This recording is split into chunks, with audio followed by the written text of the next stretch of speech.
আসসালামু আলাইকুম ওয়া রাহমাতুল্লাহ। Welcome to my channel English for HSC students. প্রিয় শিক্ষার্থীবৃন্দ, তোমরা কেমন আছো? আশা করি তোমরা সবাই ভালো আছো। আজকে আমি তোমাদের সামনে যে টপিকটি নিয়ে হাজির হয়েছি সেটি হচ্ছে মডিফায়ার। তোমাদের অনেকের কাছে এই গ্রামাটিক্যাল টপিকটি অনেক কঠিন মনে হয়। তো দুটি বিষয় সম্পর্কে তোমাদের ধারণা ক্লিয়ার থাকলে মডিফায়ার তোমাদের কাছে অনেক সহজ মনে হবে। প্রথমটি হচ্ছে তোমাদের গ্যাপ ফিলিং আকারে মডিফায়ার থাকে এবং সেখানে মডিফায়ার রিলেটেড ক্লুজ দেওয়া থাকে। তো সেই ক্লুগুলো সম্পর্কে ভালো ধারণা থাকতে হবে এবং ভোকাবুলারি ভালো জানতে হবে। তাহলে এই দুইটা জিনিস সম্পর্কে তোমাদের ধারণা থাকলে তোমরা খুব সহজেই মডিফায়ার কোশ্চেনটি সলভ করতে পারবে। তো আমাদের ভিডিওটি প্রথম থেকে শেষ পর্যন্ত দেখো, তাহলে তোমাদের এই ধারণাটি ক্লিয়ার হয়ে যাবে মডিফায়ার সম্পর্কে। তো চলো শিক্ষার্থীবৃন্দ, আমি আমার আলোচনাটি শুরু করে দিই।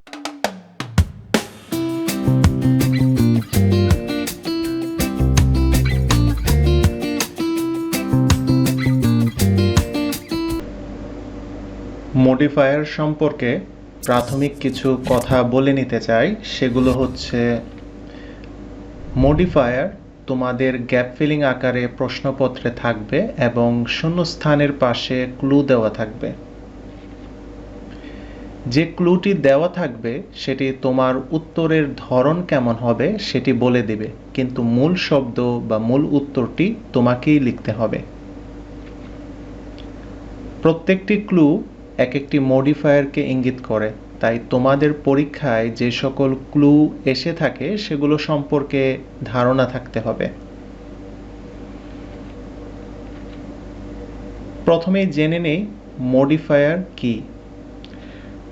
সাধারণত মডিফায়ার আমরা অ্যাডজেক্টিভ বা অ্যাডভার্বকেই বুঝে থাকি। অ্যাডজেক্টিভ বা অ্যাডভার্ব কি? আমরা জানি অ্যাডজেক্টিভ হচ্ছে নাউন বা প্রোনাউনকে মডিফাই করে, অর্থাৎ নাউন বা প্রোনাউনের দোষ, গুণ, অবস্থা, সংখ্যা, পরিমাণ ইত্যাদি বোঝায়। আর অ্যাডভার্ব ভার্বকে মডিফাই করে, অ্যাডজেক্টিভকে মডিফাই করে এবং অ্যাডভার্বকেও মডিফাই করে থাকে। এবং তোমাদের কোশ্চেনে গ্যাপের পাশে যে ক্লুগুলো দেওয়া থাকে সেই ক্লুগুলো কিন্তু এই অ্যাডজেক্টিভ এবং অ্যাডভার্বেরই ক্লাসিফিকেশন। তারপর জেনে নেই পজিশন অফ মডিফায়ার, অর্থাৎ তোমাদেরকে যেই মডিফায়ারগুলো সলভ করার জন্য বলা হবে সেই মডিফায়ারগুলোর পজিশন দুইভাবে আসতে পারে। একটা হচ্ছে প্রি, একটা হচ্ছে পোস্ট। প্রি অর্থাৎ পূর্বে, পোস্ট অর্থাৎ পরে। যেমন প্রি মডিফাই দ্য নাউন, যখনই বলবে নাউনকে মডিফাই করো তার মানে বুঝবা তোমাদের গ্যাপের মধ্যে কোনো একটি অ্যাডজেক্টিভ লিখতে হবে। ঠিক আছে? আর অ্যাডজেক্টিভের সঙ্গে আগেই বলেছি কি, যেটি নাউন বা প্রোনাউনের দোষ, গুণ, অবস্থা, পরিমাণ, সংখ্যা ইত্যাদি বোঝায়। আর যেই অ্যাডজেক্টিভটি নাউনের পূর্বে বসে সেটাই প্রি মডিফায়ার। ঠিক আছে? যেমন এখানে অ্যাডজেক্টিভটি নাউনের পূর্বে আছে। ঠিক আছে? যখন বলা হবে পোস্ট মডিফাই দ্য নাউন, এখানেও আছেন মডিফাই দ্য নাউন। যখনই বলবেন নাউনকে মডিফাই করো তার মানে অ্যাডজেক্টিভ লিখতে হবে এবং সেই অ্যাডজেক্টিভটি নাউনের পর লিখতে হবে, তাই এখানে পোস্ট মডিফাই দ্য নাউন বলা হয়েছে। যেমন এখানে নাউনের পর অ্যাডজেক্টিভ স্ট্রাকচার আমি দেখাচ্ছি। তারপর যেমন পোস্ট মডিফাই দ্য ভার্ব, যখন বলা হবে ভার্বকে মডিফাই করো তার মানে তোমাকে অ্যাডভার্ব লিখতে হবে। ঠিক আছে? আর যেহেতু সেটা ভার্বের পরে বসাতে হবে গ্যাপের মধ্যে, সেহেতু এখানে পোস্ট শব্দটা ব্যবহার করা হয়েছে। যেমন এখানে স্ট্রাকচার আমি দেখাচ্ছি, ভার্বের পরে অ্যাডভার্ব। তারপর দেখো কমন ক্লুজ অফ মডিফায়ার। মডিফায়ারের যে সকল ক্লু পরীক্ষায় এসে থাকে সেইটার একটা চার্ট আমি দেখাচ্ছি। সাধারণত এই 12টা ক্লু মডিফায়ারের তোমাদের গ্যাপের পাশে ব্র্যাকেটের মধ্যে দেওয়া থাকে। আর এগুলো সম্পর্কে ধারণা যদি তোমাদের ক্লিয়ার থাকে তাহলে তোমরা খুব সহজেই তোমাদের ভোকাবুলারি ইউজ করে এখানে তোমরা মডিফায়ারগুলো গ্যাপের মধ্যে বসিয়ে তোমরা খুব সহজেই কোশ্চেন সলভ করতে পারো এবং ভালো নাম্বার অর্জন করতে পারো। তাহলে এই ক্লুগুলো কোন মডিফায়ারকে বোঝাচ্ছে সেগুলো নিয়ে আলোচনা করি। যেমন প্রথমেই আছে প্রি মডিফাই দ্য নাউন, যখনই বলবে নাউনকে মডিফাই করো তোমাকে অবশ্যই একটি অ্যাডজেক্টিভ বসাতে হবে। যেমন এক্সাম্পল দেখাচ্ছি, Jamal's hobby is gardening and he has a dash garden. তাহলে এখানে হচ্ছে গার্ডেন হচ্ছে নাউন, আর গার্ডেনের পূর্বে একটি গ্যাপ দেওয়া আছে, যার কারণে এখানে বলছে প্রি মডিফাই দ্য নাউন, নাউনের পূর্বে মডিফায়ার বসাতে হবে, যেটি হচ্ছে অ্যাডজেক্টিভ। যেহেতু নাউনকে মডিফাই করতে বলছে তার মানে তোমাদেরকে অ্যাডজেক্টিভ বসাতে হবে। আর এখানে নাউন হচ্ছে গার্ডেন, গার্ডেনের পূর্বে আমরা অ্যাডজেক্টিভ বসাতে পারি, যে কোনো একটি অ্যাডজেক্টিভ যেটি সামঞ্জস্যপূর্ণ তোমাদেরকে বসাতে হবে। যদি আমি এখানে বিউটিফুল বসাই তাহলে কি তাহলে হবে Jamal's hobby is gardening and he has a beautiful garden, খুব সুন্দর একটি গার্ডেন তার আছে। সেকেন্ড মডিফায়ার দেখো, pre modify the noun by a noun adjective. এখানেও বলছে প্রি মডিফাই দ্য নাউন, তার মানে এখানে নাউনকে মডিফাই করতে বলছে, তার মানে সেটা অ্যাডজেক্টিভ বসাতে হবে। ঠিক আছে, নাউনকে মডিফাই করতে বলছে মানে তোমাকে অ্যাডজেক্টিভ বসাতে হবে। তো কোন ধরনের অ্যাডজেক্টিভ বসাতে হবে সেটাও বলে দিচ্ছে, বাই এ নাউন অ্যাডজেক্টিভ। কোন ধরনের অ্যাডজেক্টিভ বসাতে হবে? Noun adjective. নাউন অ্যাডজেক্টিভ কোনগুলো? তোমাকে গ্যাপের মধ্যে এমন একটি নাউন বসাতে হবে যেই নাউনটি অন্য আরেকটি নাউনকে মডিফাই করবে, অর্থাৎ নাউন হয়ে আরেকটি নাউনকে মডিফাই করবে, করে সেই নাউনটি অ্যাডজেক্টিভের কাজ করবে। ঠিক আছে, যেমন এক্সাম্পল দেখাই, Elizabeth has a dash ring. এখানে যদি আমি একটি নাউন বসাই ডায়মন্ড, ডায়মন্ড একটি ধাতুর নাম, এটি একটি নাউন, এবং এই নাউনটি কাকে মডিফাই করছে? রিং।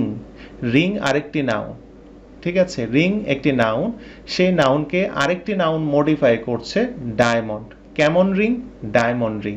ঠিক আছে, তো নাউন অ্যাডজেক্টিভের কাজ করছে, তো তোমাকে কোনো একটি নাউন বসাতে হবে যে নাউনটি অ্যাডজেক্টিভের কাজ করবে। তো যখনই বলবে প্রি মডিফাই দ্য নাউন, অর্থাৎ অ্যাডজেক্টিভ বসাতে হবে বাই নাউন অ্যাডজেক্টিভ। কোন ধরনের অ্যাডজেক্টিভ? Noun adjective. ঠিক আছে, তারপর চলে আসো 3 নম্বরে আছে post modify the noun with an appositive. এখানেও বলছে পোস্ট মডিফাই দ্য নাউন, যখনই বলবে নাউনকে মডিফাই করো তখন তোমাকে অ্যাডজেক্টিভ বসাতে হবে উইথ অ্যান অ্যাপজিটিভ। ঠিক আছে, অ্যাপজিটিভ বলতে এমন নাউন বা নাউন ফ্রেজ তোমাকে গ্যাপের মধ্যে বসাতে হবে যেই নাউন বা নাউন ফ্রেজ তার পূর্বের নাউনের পরিচয় দিবে। যেমন কাজী নজরুল ইসলাম ড্যাশ, দেখো গ্যাপের দুই পাশে কমা থাকবে, inspired our freedom fighters by his writings. তাহলে কাজী নজরুল ইসলাম একটি নাউন, তাহলে যখন বলবে যে অ্যান অ্যাপজিটিভ, অর্থাৎ অ্যাপজিটিভ দিয়ে মডিফাই করো নাউনকে, তখন তোমাকে কি করতে হবে? এমন একটি নাউন বা নাউন ফ্রেজ ইউজ করতে হবে যেটি এই কাজী নজরুল ইসলাম যে নাউনটা আছে সেই নাউনের পরিচয় দিবে। তাহলে কাজী নজরুল ইসলাম আমরা যদি এখানে দিই আর রেবেল পয়েট, তাহলে রেবেল পয়েট হচ্ছে বিদ্রোহী কবি, তাহলে কাজী নজরুল ইসলাম হচ্ছেন একজন বিদ্রোহী কবি। কাজী নজরুল ইসলাম একটি নাউন, নাউনের পরিচয় দিচ্ছে। আর rebel poet, inspired our freedom fighters by his writings, তিনি তার লেখার মাধ্যমে মুক্তিযোদ্ধাদেরকে অনুপ্রাণিত করেছিলেন। ঠিক আছে, তাহলে অ্যাপজিটিভ বলে এমন একটি নাউন বা নাউন ফ্রেজ তোমাদেরকে গ্যাপের মধ্যে বসাতে হবে যেটি তার পূর্বের নাউনের পরিচয় দিবে। তারপরে চলে আসো 4 number, use a demonstrative to pre-modify the noun. To pre-modify the noun, আবার বলছে প্রি-মডিফাই দ্য নাউন। নাউনকে মডিফাই করা মানেই হচ্ছে কোনো একটি অ্যাডজেক্টিভ বসাতে হবে, আর সেই অ্যাডজেক্টিভটা কোন অ্যাডজেক্টিভ এটাও বলে দিচ্ছে, ডেমনস্ট্রেটিভ। তার মানে এখানে ডেমনস্ট্রেটিভ অ্যাডজেক্টিভ বসাতে হবে। ডেমনস্ট্রেটিভ অ্যাডজেক্টিভ কোনগুলো? দিস, দিজ, দ্যাট, দোজ, এগুলো হচ্ছে ডেমনস্ট্রেটিভ অ্যাডজেক্টিভ। তো যখনই তোমরা দেখবা ইউজ এ ডেমনস্ট্রেটিভ, তখন তোমরা এই চারটার মধ্যে কোনো একটা ব্যবহার করবে। তো দিস এবং দিজ একটা সিঙ্গুলার ফর্মে, একটা প্লুরাল ফর্মে। এই দিস এবং দিজ এই দুটো অ্যাডজেক্টিভ তোমরা যখন নিকটবর্তী কোনো কিছু বোঝাবে বা বর্তমানে কোনো কিছু বোঝাবে তখন এই দুটো ওয়ার্ড তোমরা ইউজ করবে। এবং দ্যাট এবং দোজ এই দুটো শব্দ তোমরা যখন দূরবর্তী কোনো বিষয়কে বোঝাবে বা অতীতে কোনো কিছু জিনিসকে নির্দেশ করবে তখন এই দ্যাট এবং দোজ তোমরা ব্যবহার করবে, ঠিক আছে?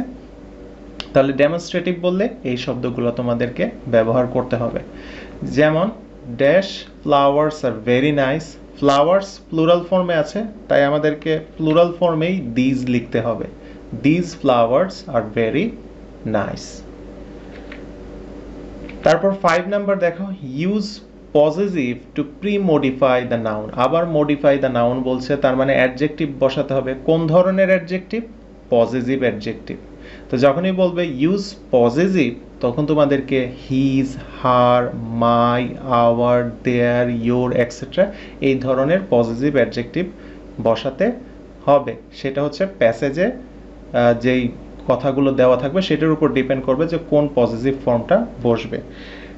যেমন I have got dash result, আমি যদি এখানে পজিটিভ দেই মাই, তাহলে কি হবে? I have got my result, আমি আমার ফলাফল পেয়েছি, ঠিক আছে? তো পজিটিভ বললে এই অ্যাডজেক্টিভগুলো তোমাদেরকে বসাতে হবে।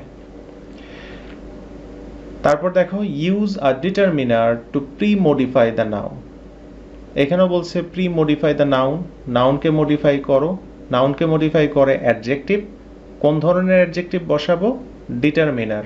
তো ডিটারমিনার আমরা জানি A N the K determiner বলে। এ এন দি এক ধরনের অ্যাডজেক্টিভ, ঠিক আছে? আর্টিকেলও কিন্তু অ্যাডজেক্টিভেরই একটি অংশ। পার্টস অফ স্পিচের অ্যাডজেক্টিভের অংশ হচ্ছে এ এন দি, ঠিক আছে? তো যখন ইউজ আ ডিটারমিনার বলবে তখন তোমরা এ এন দি ব্যবহার করবে। যেমন once there was dash farmer who had 3 sons, তাহলে আমরা এখানে কি ডিটারমিনার ইউজ করতে পারি? once there was a farmer who had 3 sons, ঠিক আছে? খুবই সহজ। তাহলে ক্লুগুলো সম্পর্কে ধারণা থাকতে হবে, ঠিক আছে? যে কোন মডিফায়ার ব্যবহার করতে বলেছে সেটা যদি তোমরা ভালো করে চিনতে পারো তাহলে আনসার করা খুবই সহজ। তারপর চলে আসো 7 নাম্বার, ইউজ আ পার্টিসিপল। ইউজ আ পার্টিসিপল, তো পার্টিসিপল প্রেজেন্ট পার্টিসিপলও দিতে পারে, আবার পাস্ট পার্টিসিপলও দিতে পারে। তো যখন প্রেজেন্ট পার্টিসিপল বলবে তখন তোমাদেরকে কি ব্যবহার করতে হবে? Verb plus ING. ভার্বের প্রেজেন্ট ফর্মের সাথে আইএনজি যোগ করলে সেটা প্রেজেন্ট পার্টিসিপল হয়ে যাবে। আর যদি বলে past participle, use past participle, তাহলে তোমাদেরকে V3 ইউজ করতে হবে, অর্থাৎ ভার্বের পাস্ট পার্টিসিপল ফর্ম ব্যবহার করতে হবে। যেমন the dash birds look amazing, কি হবে? The flying birds look amazing, উড়ন্ত পাখিগুলো দেখতে খুবই চমৎকার। দ্য ফ্লাইং বার্ড, ফ্লাই মানে উড়া, এর সাথে আইএনজি যোগ করেছি, পার্টিসিপল হয়ে গেছে। The flying birds look amazing, তো present participle verb plus ING. তারপর আছে don't touch the dash glass, ঠিক আছে? এখানে আমি পাস্ট পার্টিসিপলের উদাহরণ দিচ্ছি, তোমাদের কিন্তু গ্যাপের পাশেই ব্র্যাকেটে এই ক্লুগুলো দেওয়া থাকবে। মনে করো এখানে আছে don't touch the dash glass, ব্র্যাকেটে দেওয়া আছে past participle, use a past participle. তাহলে তোমাদেরকে যে appropriate past participle verb use করতে হবে যেটি অ্যাডজেক্টিভের কাজ করবে, ঠিক আছে? Don't touch the broken glass, ভাঙা গ্লাস। তাহলে এখানে ব্রোকেন V3 পাস্ট পার্টিসিপল অ্যাডজেক্টিভের কাজ করছে, যে ভাঙা গ্লাসটি স্পর্শ করবে না, ঠিক আছে? তারপরে 8 নাম্বার চলে আসো, use an intensifier to pre modify the adjective. বলছে প্রি মডিফাই দ্য অ্যাডজেক্টিভ, অ্যাডজেক্টিভকে মডিফাই করো। অ্যাডজেক্টিভকে মডিফাই করে অ্যাডভার্ব। কোন ধরনের অ্যাডভার্ব ইউজ করতে বলছে? ইন্টেন্সিফায়ার। ইন্টেন্সিফায়ার কোনগুলো? So, very, too, really, extremely etcetera, এগুলো হচ্ছে ইন্টেন্সিফায়ার অ্যাডভার্ব। এগুলো দ্বারা অত্যন্ত বা আধিক্য বোঝাতে, যে আমি খুব আনন্দিত, আমি খুব দুঃখী, এই যে অনেক বোঝাতে এই ইন্টেন্সিফায়ার ব্যবহার হয়। তো যখনই তোমরা দেখবা যে ইউজ অ্যান ইন্টেন্সিফায়ার, তো তোমরা এই ধরনের অ্যাডভার্বগুলো ইউজ করার চেষ্টা করবে। যেমন he is dash hungry that he can not speak, আমি যদি এখানে দিই he is so hungry that he can not speak, সে এতই ক্ষুধার্ত ছিল যে সে কথা বলতে পারছে না, ঠিক আছে? তারপর দেখো, use an infinitive or infinitive phrase to post modify the verb. আবার বলছে পোস্ট মডিফাই দ্য ভার্ব, ভার্বকে মডিফাই করে অ্যাডভার্ব। তো কি দ্বারা তুমি এই ভার্বকে মডিফাই করবে? ইনফিনিটিভ। তো ইনফিনিটিভ অ্যাডভার্বের মতো কাজ করে, ঠিক আছে? তাহলে যখনই দেখবা ইউজ অ্যান ইনফিনিটিভ, তোমাদেরকে ইনফিনিটিভ ইউজ করতে হবে। তো ইনফিনিটিভ কাকে বলে? ইনফিনিটিভের গঠন হচ্ছে টু প্লাস ভার্ব ওয়ান, ঠিক আছে? টু প্লাস ভার্বের প্রেজেন্ট ফর্ম, ঠিক আছে? টু বসিয়ে ভার্বের প্রেজেন্ট ফর্ম অ্যাপ্রোপ্রিয়েট একটি ভার্ব বসাবা, ইনফিনিটিভ হয়ে গেছে। আর যখন বলবে ইউজ অ্যান ইনফিনিটিভ ফ্রেজ, তখন তোমাকে টু প্লাস ভার্ব ওয়ানের সাথে আরও অন্যান্য ওয়ার্ড দিয়ে এটি একটি ফ্রেজ তৈরি করতে হবে। আমরা জানি একাধিক ওয়ার্ড দিয়ে ফ্রেজ তৈরি হয়, তো টু ইনফিনিটিভের সাথে আরও ওয়ার্ড যুক্ত করে তোমাদেরকে ইনফিনিটিভ ফ্রেজ তৈরি করতে হবে। তো শুধু ইনফিনিটিভ বললে টু প্লাস ভি ওয়ান, আর ইনফিনিটিভ ফ্রেজ বললে to plus V one plus other words. যেমন I went to a shop dash the necessary things. এখানে আমি যদি বলা হয় যে ইউজ অ্যান ইনফিনিটিভ, তাহলে তোমাকে ইউজ করতে হবে টু বাই। এখানে to buy verb, to plus verb. I went to a shop to buy the necessary things. আমি দোকানে গিয়েছিলাম প্রয়োজনীয় জিনিসপত্র কিনতে।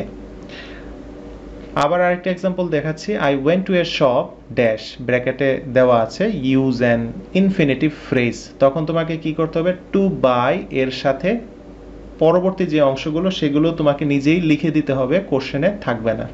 তাহলে আমি লিখে দিলাম to buy the necessary things, ঠিক আছে? তো ফ্রেজ বললে পুরোটা ফ্রেজ তোমাকে লিখতে হবে টু প্লাস ভি ওয়ানের সাথে, আর যখন ইনফিনিটিভ বলবে তখন শুধুমাত্র টু প্লাস ভি ওয়ান বসাতে হবে। তারপর দেখো number 10, post modify the verb. তো মডিফাই দ্য ভার্ব, ভার্বকে মডিফাই করে অ্যাডভার্ব, আর পোস্ট শব্দটা এসেছে কারণ ভার্বের পরে সেই অ্যাডভার্বটা বসবে, ঠিক আছে? তো এখানে এক্সাম্পল আছে, দ্য টর্টোয়েস ওয়াক্স ড্যাশ। কি দিতে পারি? টর্টোয়েস কিভাবে হাঁটে? স্লোলি, ঠিক আছে? তাহলে ওয়াক্স হচ্ছে ভার্ব, আর ভার্বের পরে আমরা বসিয়েছি অ্যাডভার্ব, ঠিক আছে? যার কারণে এখানে বলা হয়েছে post modify the verb. The tortoise wax slowly, কচ্ছপ খুব ধীর গতির হয়ে থাকে বা কচ্ছপ ধীর গতিতে হাঁটে। তারপর চলে আসো number 11, pre modify the noun by a participle phrase. নাউনকে মডিফাই করতে হবে পার্টিসিপল ফ্রেজ দিয়ে। এর আগে কিন্তু আমি পার্টিসিপল নিয়ে আলোচনা করেছি। পার্টিসিপল যেখানে ভার্বের সাথে আইএনজি যোগ করতে হয়, আর যখন পার্টিসিপল ফ্রেজ বলবে তখন ভার্ব প্লাস আইএনজি তো যোগ করবাই, প্লাস সেখানে নাউন অথবা আদার ওয়ার্ডস যোগ করতে হবে ফ্রেজ তৈরি করার জন্য। যেমন finishing the work Alam went home, এখানে ড্যাশ আলম ওয়েন্ট হোম, তা আমি এখানে দিয়েছি ফিনিশিং। ফিনিশ হচ্ছে ভার্ব, তার সাথে আইএনজি যোগ করেছি, পার্টিসিপল হয়েছে। দ্য ওয়ার্ক একটি নাউন যুক্ত করেছি, পার্টিসিপল ফ্রেজ হয়ে গেছে। Finishing the work Alam went home, কাজটি শেষ করার মাত্রই আলম বাড়িতে চলে গিয়েছিল। Last one, post modify the verb by prepositional phrase. ভার্বকে মডিফাই করতে হবে কি দিয়ে? প্রিপোজিশনাল ফ্রেজ, অর্থাৎ এমন ফ্রেজ ব্যবহার করতে হবে যেই ফ্রেজ প্রিপোজিশন দিয়ে গঠিত, অর্থাৎ সেখানে প্রিপোজিশন থাকবে। যেমন প্রিপোজিশন প্লাস নাউন অথবা নাউন ফ্রেজ দিয়ে সেই প্রিপোজিশনাল ফ্রেজটা গঠন করতে হবে। যেমন the man inspired people with his songs. The man inspired people with his songs, এখানে with preposition, his songs noun, তো এখানে উইথ দ্বারা একটি ফ্রেজ গঠিত হয়েছে। দ্য ম্যান ইন্সপায়ার্ড পিপল, লোকটি অনুপ্রাণিত করেছিল মানুষদেরকে উইথ হিজ সংস, তার গানের দ্বারা, ঠিক আছে? তো এই 12টা ক্লু হচ্ছে কমন, যেটি পরীক্ষায় সাধারণত এসে থাকে। তো এই ক্লুগুলো কোন ধরনের মডিফায়ারকে নির্দেশ করছে সেটা সম্পর্কে তোমাদের ধারণা থাকলে তোমরা খুব সহজেই তোমাদের যে ভোকাবুলারি ইউজ করে এই কোশ্চেনের আনসারগুলো তোমরা দিতে পারো।